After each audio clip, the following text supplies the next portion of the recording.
In a world where money isn't cheap, things are hard to come by, food is essential. What do? You can't make money. You can't make money. You put it in the market, and it crashes and crashes and crashes. What do? Where do you go? What's gonna happen next?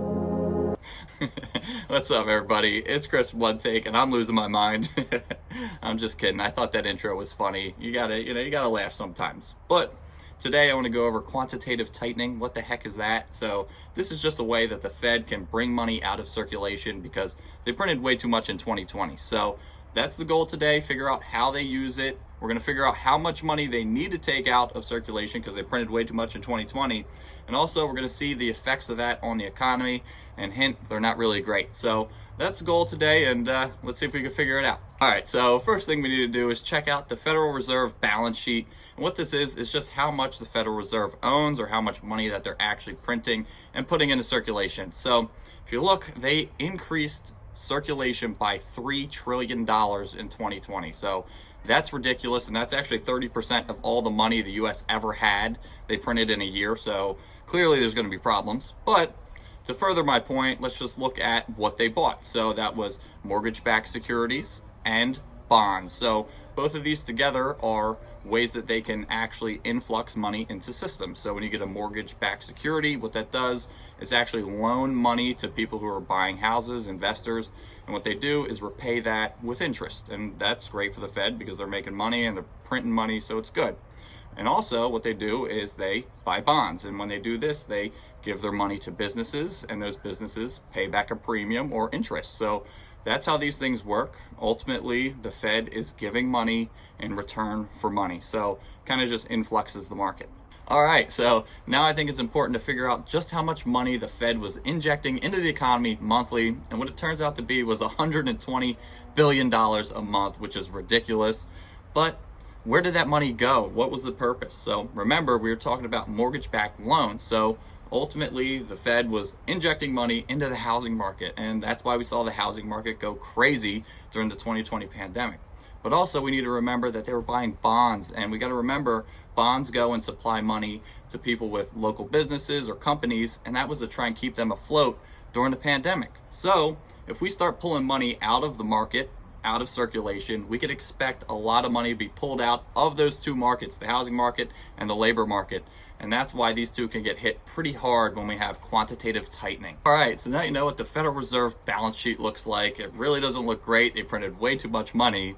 But how do they get out of this hole? What do? So they pull all that money back out of circulation, and they do this by letting those bonds expire. So they get to their end date and they expire, and that pulls money out of circulation. So right now they're trying to do this at $90 billion a month. So remember, they were injecting $120 billion a month previously. So now they're trying to pull it out at a rate of $90 billion per month. And they plan on doing this for 2 to 2.5 years. So yes, the Fed is definitely trying to shrink their balance sheet. It's happening now, and it's going to continue to happen. But I just want to say, if you guys are enjoying this content so far, remember to like and subscribe. I have like 150 subscribers, and just trying to grow, all right? So remember to hit that subscribe button. But let's get back to it. So now we know that all this money needs to be pulled out of circulation. It's ultimately going to wreak havoc on our economy. And I'm sorry, but it's going to happen. It's just part of it. But it's going to do it in two ways. One, we're going to stop all those mortgage-backed loans, and that's going to affect the housing market. And two, we're going to stop all those bonds. So these were funding businesses and companies, and ultimately, they're not going to be able to pay their employees anymore, and that's going to raise unemployment. So let's take a deeper dive into unemployment. Maybe I'll cover the housing market in another video, but right now I'm going to cover unemployment. If you look, right now we're sitting around 3.7% unemployment, and that's really not bad. That's up from 3.5%.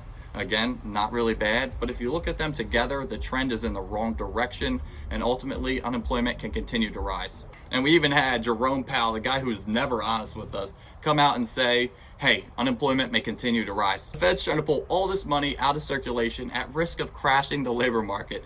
That totally sucks, but what do they do if the labor market starts getting hammered way too much? Well, in this case, it's called a pivot, and that's when the Fed starts buying back these mortgage-backed securities and ultimately starts buying bonds again. And those bonds, will fund companies and businesses and ultimately try and bring down unemployment, start giving them some money to pay their employees.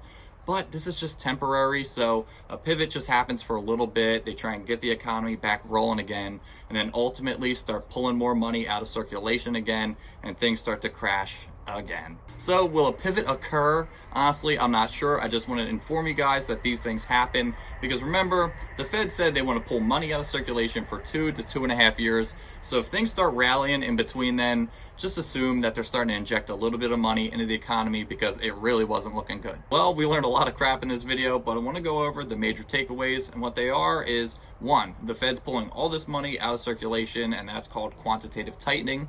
2, they said this is going to happen for 2 to 2.5 years. 3, that it's going to affect the economy, the labor market, and everything. I'm sorry. So it's going to be rough for a while, but I hope you guys learned something. Remember to please like, comment, and subscribe. Can't wait to see you guys in the next one.